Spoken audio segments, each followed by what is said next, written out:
let's take another scenario.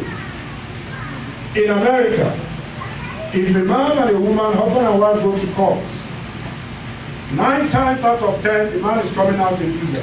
Can I get a witness? The man is going to lose. Why?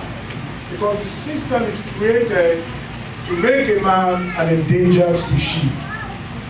So that everything the man does, you talk and say, man, why are you talking like that? You're shouting on me and all that. But you know, a man roars like a lion. So by the time you begin to squeeze the man, he can't speak anymore. You're slowly killing the man. And so this morning, we want those men to be good. Because any man in the house who the system has beaten you so down, you're going to be loose this morning. Amen. In the name of Jesus. Amen. This Mary, whose brother Lazarus now lay sick, was the same one who poured perfume on the Lord and wiped his feet with her hair. So the sister sent a word to Jesus Christ. Lord, the one you love is sick. Let's stop there for a minute. The one you love is what? Is sick. The one you love is sick. So we're going to do a practical thing this morning. And I want you to take out your phone. You're going to text to the pastor. And just like this is a message. Whatever you want that God should do in your life, you put that in that text and send it to pastor. Now, we're going to know those who have pastor's phone number. If you don't have pastor's phone number, please ask. And you'll be told, will be given to you. So, but if you have his phone number, you're going to text to pastor. Because we're looking at a text and we're taking a footprint, every step towards this man coming alive and taking his rightful place. We're going to take this morning. So, number one text or step we're going to take is take your phones. Thank God everybody has phones. Take your phones and text to the pastor anything you want, but just few words. Let me give you an example of what you can text. Dear Jesus, the one you love is jobless. Dear Jesus, the one you love is unemployed. Dear Jesus, the one you love is underemployed. Dear Jesus, the one you love has no child. Dear Jesus, the one you love has no transportation. Dear Jesus, the one you love has no house. Dear Jesus, the one you love has no husband.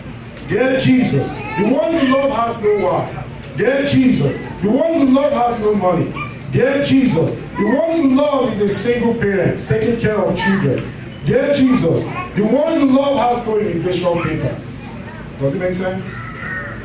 I want you to mix it with faith and tell God, just like the woman who went to Jesus Christ, say, if I but touch the hem of Jesus Christ's garment, I know I'll be good. And maybe in your own case you say, well, I can test this to the pastor, but I don't have any need.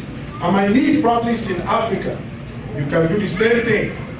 Say, dear Jesus, the one you love is in Sierra Leone and is sick of prostate cancer or is sick of any particular disease or illness. Dear Jesus, the one you love is in Nigeria and this one is going blind or is already blind. Dear Jesus, maybe it's in Togo. Dear Jesus, the one you love has a need for money for school fees. Does it make sense? Is this something you can do? You text it to the pastor. The pastor is going to respond to you. And when he responds to you, take that response to the bank. Tell the Lord all the time, this is what pastor said. You must do it in my life. So the response you're going to get from pastor probably is going to be, dear child of God. That's in verse. We're looking at verse 4. When he had this, Jesus said, this sickness will not end in death. No, it is for God's glory, so that God's Son may be what? May be glorified through it.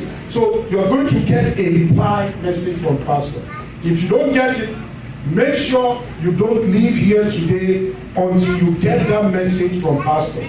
Then you take it to any bank, any grace bank, and say, God, this is what I was told. You are going to do it according to how it was told me, that your name will be glorified. hope you understand. That's assignment number one. That's assignment number one. Now, let's look at verse 5. And Jesus loved Martha and her sister and Lazarus. In verse 11, after he had said this, he went on to tell them, our friend, that's Jesus Christ talking now, our friend Lazarus has fallen asleep, but I'm going there to wake him up. Our friend Lazarus has fallen asleep, I'm going there to wake him up. Then his disciples, in verse 12, his disciple replied, Lord, if he sleeps, he will get what? Better. Of course, science tells us, medicine tells us, just even the Bible tells us, sleep is a medicine. When you sleep, your body begins to rejuvenate, you begin to heal back and all that. So these people understood that. They said, no. The disciples, they understand, no, don't worry about that. He's sleeping. When he's sleeping, because he's sick of malaria, sick of fever, sick of whatever problem he had, this man is sick. Just leave him alone. If he sleeps, when he wakes, what will happen? He will feel all right. Is that not what people tell you? Is that not the same thing people tell you? You've tried, so don't try again. You've been in church for many years, so don't worry again. Don't worry yourself. Don't bother yourself. Now, and Jesus, in verse 13, Jesus had been speaking of his death, but his disciples thought he meant a natural sleep. So that's why, even as this message is coming, some of us might mistake it to say, this person, this is what he's saying, or you assume already what I'm going to say, or because of familiarity, you assume who is speaking to you. So then, in verse 14, so then he told them plainly, Lazarus is dead. Plainly, Lazarus is dead. He's gone. He's dead. In verse 15, and for your sake, I am glad I was not there, so that you may believe. But let us go to him. On his arrival, Jesus found that Lazarus had already been in the tomb for 4 days. 4 days. Lazarus has been in the tomb for 4 days. So that makes the situation even worse. You've been sick, you've been afflicted, people have molested and harassed, intimidated you for 4 days, for 4 months, 4 weeks, 4 years, for 40 years, for 80 years, and all that. They've been harassing you. Situations of life have been harassing you. Situations of life have been intimidating you. Now, in verse 18. Now, Bethany was less than 15 furlongs. That's in King James Version. But in NIV it says 2 miles from Jerusalem. Verse 19. And many Jews had come to Martha and Mary to comfort them in the loss of their brother. When Martha heard that Jesus was coming, she went out to meet him, but Mary stayed at home. In verse 21, Lord, Martha said to Jesus, if you had been here, my brother would not have died. If you had been here, my brother would not have died. If you had been here, my brother would not have died. Jesus, if you have been here, my brother would not have died. Now let's bring it home. That is you accusing Jesus Christ. And sometimes we do it. Jesus, if you have made me marry this person, this is what would have happened. Jesus, if I have gone to America through birth, this is what would have happened. If I've done this, this is what would have happened. And Jesus, I have been coming to church, this is the outcome I get. Are you like Martha? Explain away Jesus Christ. Why you cannot get your papers? Why you cannot get your miracle? You explain it away. You're saying, Jesus, don't worry. It doesn't count anymore. Don't worry, because if you are really God, or if you are this or you're that, don't worry about it. This is beyond you. Sometimes you do that. We explain away God.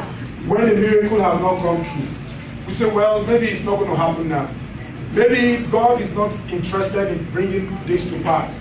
Because we've been waiting for many years. And these things are not happening the way we want them.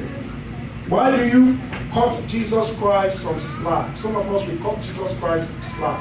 There's a promise of God that if you believe in me and you ask anything according to my promises, I will give it to you.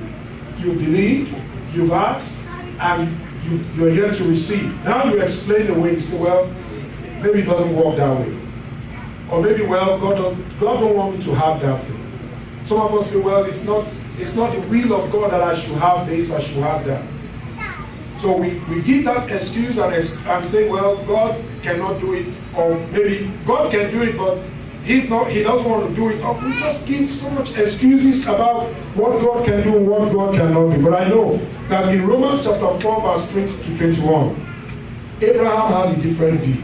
He said, the Bible says, they staggered not at the promises of God, through unbelief, but was strong in faith, giving glory to God, and being fully persuaded that what he had promised, he was able to perform.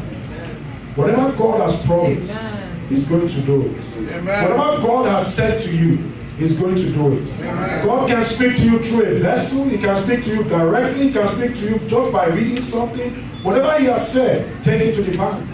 God is full. He can do anything.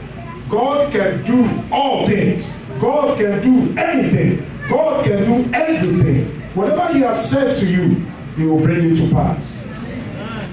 Verse 22. But I know that even now, God will give you whatever you ask. 23. Jesus said to her, your brother will rise again. Talk to the person next to you and say, brother, you will rise again. Financially, you will rise again. Mentally, you will rise again. Emotionally, you will rise again. Family-wise, you will rise again.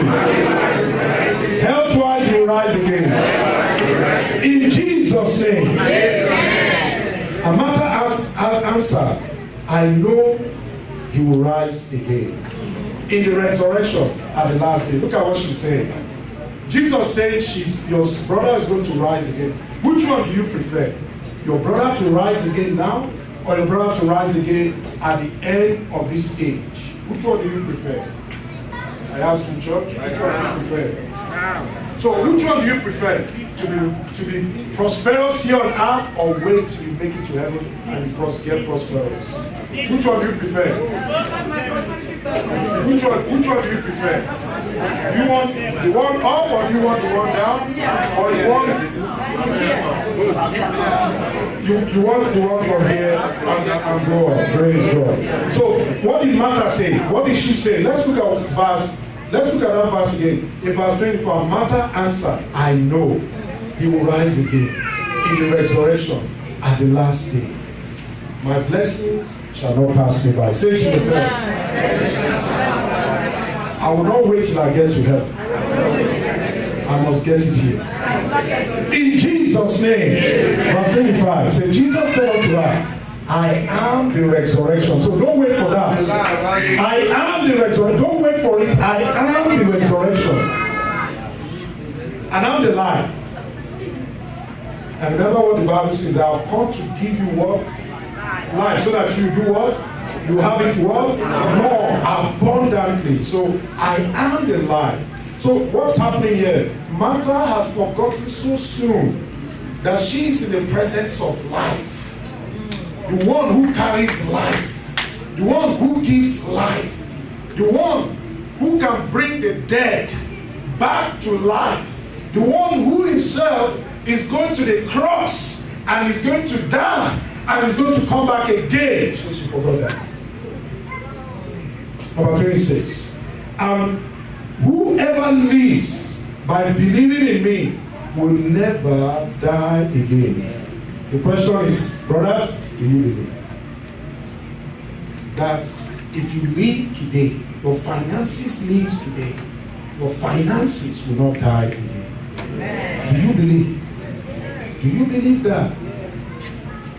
So, like I said, what we're doing this morning, it's not a typical message. We're looking at the blueprints for how this man came to living again. So if your finances is dead, anything in your life is dead, Jesus Christ is asking, do you believe? I am the resurrection. I am the life. Do you believe? You will rise again. Now, 27. Yes, Lord. She replied, I believe that you are the Messiah, the Son of God, who is to come into the world. Now, I want you to say this with me. Lord, help my unbelief. Some of us are already sleeping. Lord, help my unbelief. By increasing my faith. Today. But I venture you didn't say it again. Let's give you another chance. Let's say it together. Oh Lord, help my unbelief. By increasing my faith. Today. Verse 32. When Mary reached the place where Jesus was. Now another person is coming. So remember Lazarus, Mary, Martha. So now it's Mary. Martha has finished her own. Now it's Mary. When Mary reached the place where Jesus Christ was and saw Jesus Christ, she fell at his feet and said, Lord, if you have been here, the same thing again. The same thing is coming up again. Now, let's say Martha was the husband, Mary is the wife. There's a problem at home. The husband said, God, if you had showed up, my son would not have gone astray. Then, the same thing, the wife is saying, Father, if you have showed up, this wouldn't have happened. Same thing. Different times. They're saying the same thing. Accusing Jesus Christ or looking at Jesus Christ and saying, Jesus Christ, what kind of friend are you that you should have come? You should have come and healed this man. Now, if you had been here, my brother would not have died. Verse 33. When Jesus saw her weeping, and the Jews who had come along with her also weeping, he was deeply moved in his spirit, troubled. Where have you laid him? He asked. Come and see, Lord. They replied. Now in verse 35, it says Jesus wept. I know some of us were familiar with this scripture very well. So Jesus was moved with compassion. Mind you, Jesus Christ, he's been around Capernaum. He's been around these places before. And he's been doing so many miracles around there. So Jesus Christ is coming to Bethany. And he's looking at his friend. And also it's dawned on him that this man is dead. And Jesus Christ, because of the humanity in him, he was moved with emotions and he was crying. And Jesus wept. So, and when Jesus wept, the Jews, they looked at him and they said, see how he loved this man. See how he loved this man. See how Jesus loved this man. That's in verse 36. Now, some people are saying, see how he loved this man. Then in verse 37 he said, but some of them said, could not he who opened the eyes of the blind man have kept this man from dying? Another accusation. If Jesus Christ makes some people to see their eyes, why is Jesus Christ not helping this man to come out of the dungeon? Why is Jesus Christ not helping this man to be healed? People have said to you, I have seen the wood, I have seen the fire. Where is the lamb for the burnt offering? People are telling you, you've graduated, you've left college, or you've left school, or you live in America. Where are the proofs to show that you live in America? They've asked me many questions. And today, the same questions these Jewish people are asking Jesus Christ. Maybe they're also asking you questions about, okay, Where is your wife? Or where is your children? Well, I've seen you. You have a husband or you have a wife. Where is the child? Where is the children? Or you live in America and where is the house or where is the car? Where is the SUV and all that? Because that's what America is known for. And so everybody is asking you all kinds of questions. When they ask you for money, you exit. You block them from Facebook or whatever because they're asking for money. Because you live in America and you begin to tell them how you have to work 10 hours to get $100 and how you have to do this and how you have to do that. Because of all of that, you don't want to open up and associate with people like that and you run away. May your answer be just like when Isaac asked Abraham, Father, I have seen the lamb, I have seen the wool. Where is the lamb for the burnt offering? And Abraham said what? God will provide his what? Himself. A lamb for the burnt offering. So my brothers, I'm telling you this morning, whenever people ask you questions, whenever they want to verify what you're up to, the size you're up, tell them, God have the lamb for the burnt offering. God is going to provide himself for the lamb for the burnt offering. That house you want to buy, God is going to give it to you. That car you want, God is going to give it to you. That particular thing that you so need, that immigration paper, if it takes God to change government, God is going to change it. God is going to change things. God is going to turn things around, and you will need to see things happen for you because God does not play. He's going to fix things. Amen. He's going to provide for himself a lamb for the burnt offering. Verse 30, Jesus once more deeply moved, came to the tomb. It was a cave with a stone laid across the entrance. And when Jesus Christ got there, in verse 39, said, take away the stone. And the message is about to come to an end. Jesus Christ said, take away the stone. Take away the stone. Talk to the next person. You can tell the person, take away the stone. Take away the stone. Now, quickly, let's help ourselves to understand what this stone signifies. What is this stone? The stone can be a barrier of captivity. The stone can be a stumbling block. The stone can be an incapacitation, making you, a man has legs, has arms, has feet, has everything, or he can't do nothing. If you are in doubt, ask the man at the beautiful gate. The Bible says this man was carried to that place every time there's a service. He's being carried. How many of us are tired of being carried? You're being carried by uncles, by sisters, by brothers, by friends, by all kinds of people. Tell yourself, I'm tired of being carried. I'm tired of being carried. Praise God. So whatever thing that incapacitates you is a stone. Another thing, another significance, another how you can identify this is that stone suffocates and frustrates. First of all, let's go back. Let's remind ourselves of this stone itself. According to research, this stone weighs about 2,000 pounds. Is this stone not heavy? Is it not heavy? That's why, brothers, I tell you, don't carry your burdens alone. Burdens are lifted at Calvary. If you're going to carry 2,000 pounds of weight, are you going to make it the next day? Can you even come out of that stone? So why do you carry the burdens alone? Burdens are lifted at Calvary. And Calvary today is a church. That's why you can't stay away from church. I've done the statistics many times in this church. Every time you count the number of people in this church that comes on the service on a Sunday like this, the sisters are 40, the brothers are 18. Something is wrong. Because you want to carry what? The 2,000 pound weight stone.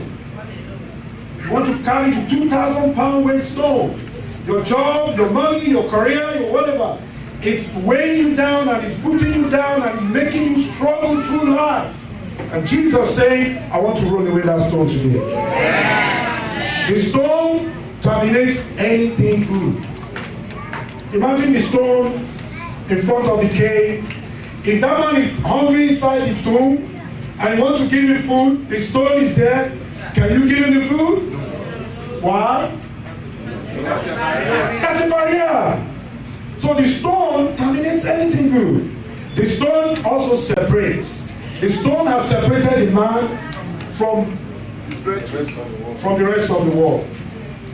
In that cave, wireless network don't work. In that cave, internet services don't exist.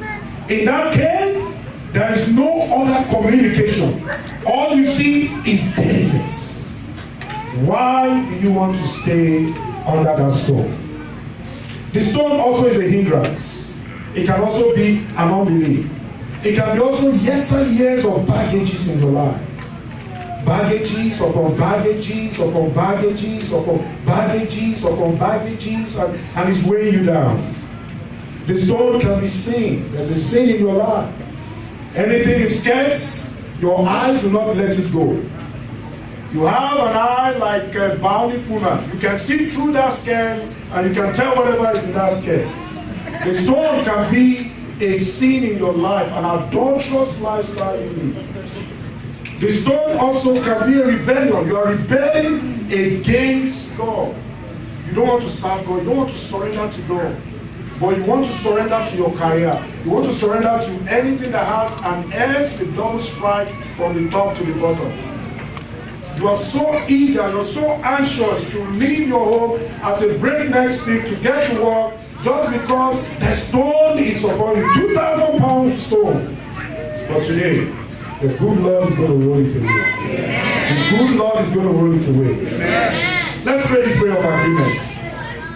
Say this with me. Jesus, thou son of David, roll away every stone of discouragement, every stone of dread, every stone of fear, every stone of doubt, every stone of defeat, every stone of death, every stone of diseases, every stone of death, in Jesus' name.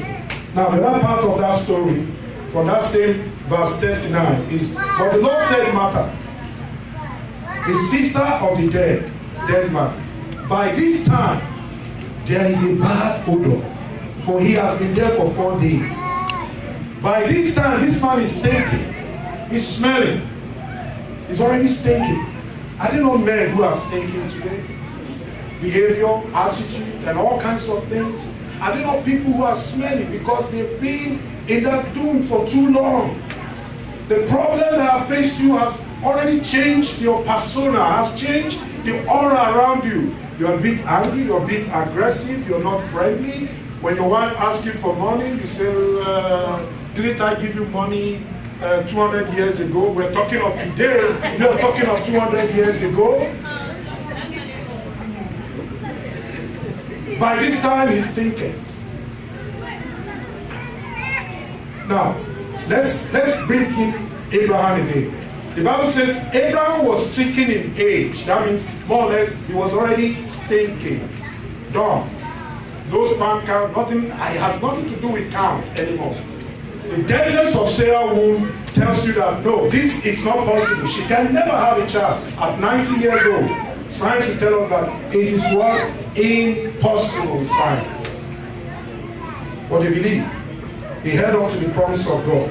Remember what I said? They staggered not against the promises of God. Who against hope believe that what God said, He will bring it to pass.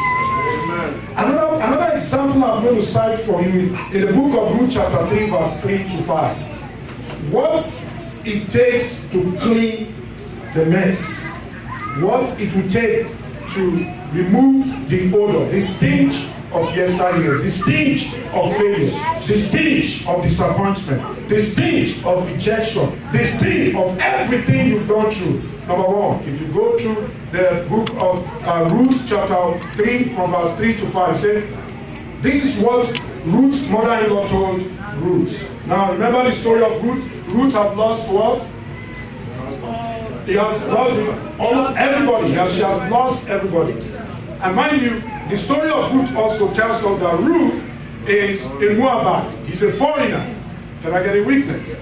Ruth is a Moabite, came into a different land, and so Ruth has lost everything. Lost the husband, lost the husband's brother, and lost the sister-in-law because the sister-in-law went back, and all that she had was a mother-in-law who is not even on social security, who is not even on welfare.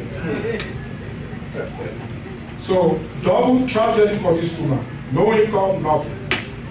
But look at what happened to her. Let's go to Ruth chapter 3 from verse 3. Let's touch ground on verse 1.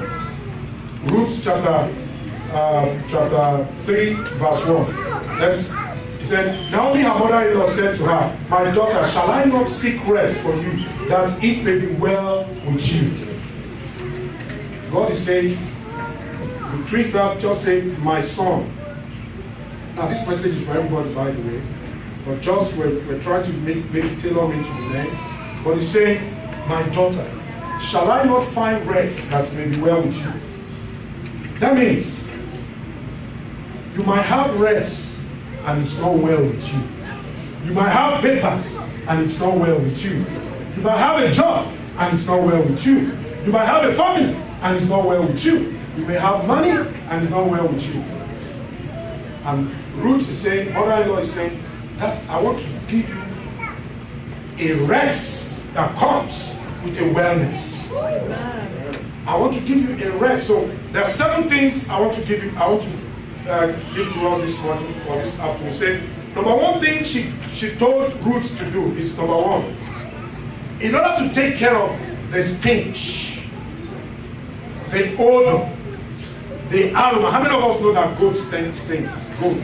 How many of us know goat stinks? So, in order to take care of the stench, the Bible says, my sheep, they hear my voice, and they know when I speak. And the Bible says in the book of Psalm 23 that the Lord is my shepherd, and I shall not want. So, indirectly, it's also saying that the goat is the one who is far from Christ. So, God wants to take care of that. Number 1, he said, wash yourself.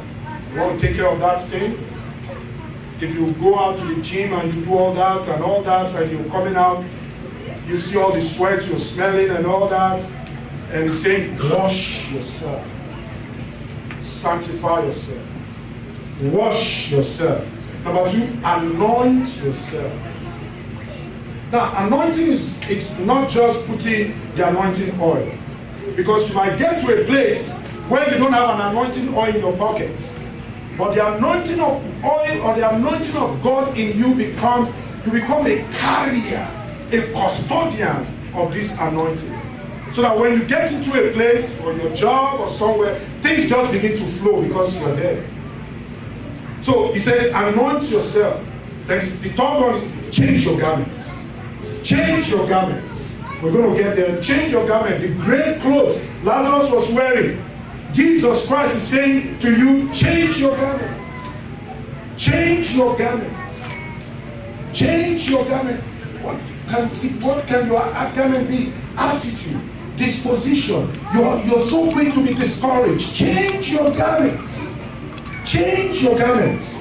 Number 4, humble yourself. Because if you look at somewhere in verse 4, it said, get down to the floor. Humble yourself. Bring yourself low.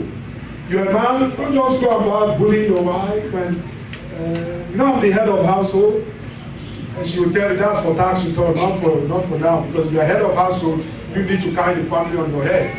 Yes. Can I get a witness? Yes. But it's not when it's time for food, give me the longest meat, the biggest meat. And remember what the doctor said to us this morning? About cholesterol, prostate cancer and all that. You don't go and tell you, please give me the fattest meat. You see that chicken that is so big, the drumstick that has this size. In fact, some might even go take a tape and measure the meat and make sure it's the biggest meat in the pot. God says, change your garments. Then, what's your God? Lose things. Sing sheep. Let's say it together. Lose things, sing sheep. So if you're loose, your tongue is loose. The woman say 1, you say 2. You're going to sing that sheep. There are times you have to be quiet. Allow God to minister to you. The Bible says, man, you deal with your wife with what? Understanding. Somebody who does deal with somebody with understanding. I don't think you talk too much. But not when your wife say one, you say, ah! No. Watch your tongue. 6, hide yourself. Hide yourself. Some of us are too exposed. Hide yourself. You're too exposed with other women. Hide yourself. Put that hands in your pocket. You can't be touching and, you see any lady, hey! Hide yourself. Because God is about to do something in your life. Hide yourself. Hide yourself. Lastly, what did she say? What did she say? She said, all that you say to me, I will do. I bet you, when we leave here, some of us will jettison all of this, especially when you're not taking notes. You don't know what was said or you forgot what was said. There is no ink that is full that can remind you of anything. There's no brain that is sharp that compared to an ink that is empty that what you can write. That ink that is empty that can write will remind you of so many things compared to what your brain can remind you. So he says, all that. Let's go to Ruth. Let's go to Ruth so that you see what this woman said. The message is about to come to an end. Let's go to Ruth. Ruth chapter 3. Ruth chapter 3. Give me a minute. Ruth chapter 3. Ruth. What Ruth mother-in-law told her and her response. She says, all that you say, I will do. I will do in verse 5. He said, I will do whatsoever you say.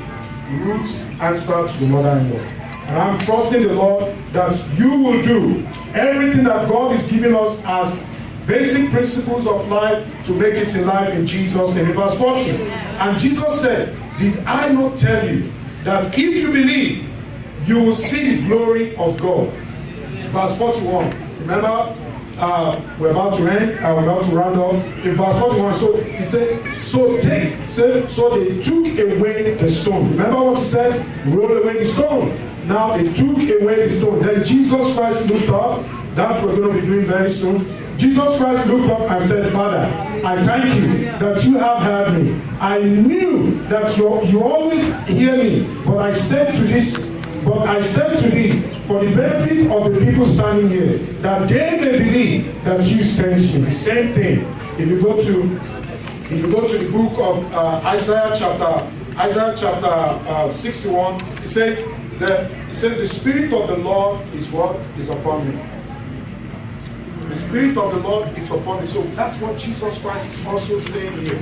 That I said these things so that if they believe that you sent me, answers will begin to happen or take place in their life. Verse 43. When he had said this, Jesus called in a loud voice, Lazarus, come forth. So this morning or this afternoon, we're going to begin to call our Lazarus. Now, there's something we're going to do. If you look at this story, theologians, people who study the Bible, they said something.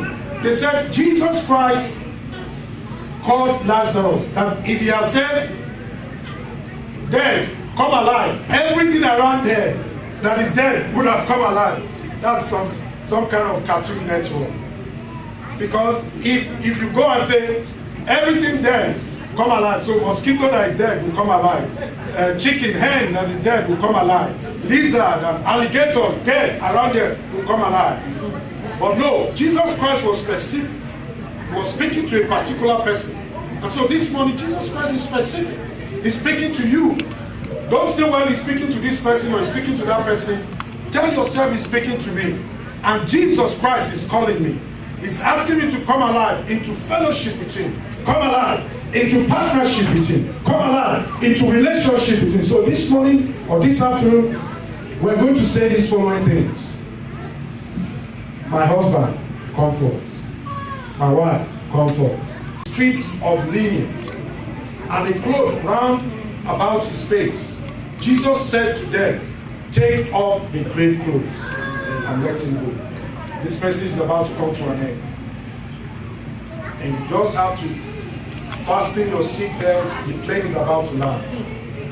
It says, take off the grave clothes. Remember what Ruth's mother-in-law told her? Change your garments. Change your garments. Now Jesus Christ is saying, take off the grave clothes. Three major things about these grave clothes. The devil binds the hands of Lazarus so that he can hinder him from being fruitful. Has the devil bound you? That he doesn't want you to be fruitful in your own home? The devil tied his feet so that he cannot make progress. The devil bound his face and blocked his senses of perception. The eyes,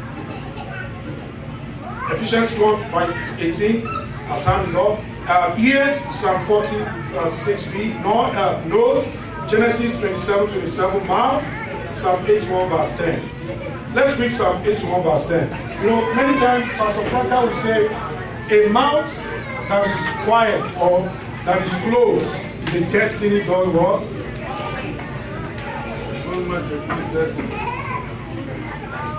A closed mouth is a closed destiny. So this very day, amen, we're going to pray. So make sure you verbalize everything to God. Now take off the grave clothes. Our pastor said this a while ago. He said, number one, religious and social tradition. I'm a man. I'm the head of household. And this is how my father did. My mother comes, bring the food, and lie on the floor and give me. The question is, if she's going to lie on the floor and give me the food, wouldn't the food flip and fall? So there's certain tradition you have to get rid of.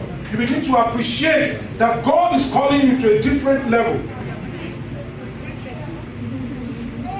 Our time is up. So finally, I'm not going to go into all that. So our time is up. Let's do the last one. Remember, I said lose him and let him go. So the let him go is going to be our prayer. So this morning or afternoon we're going to rise and we're going to say prayers of agreement together. And our pastor will come back and round up. So, number one, let's say it together. Number one, this is my season. This is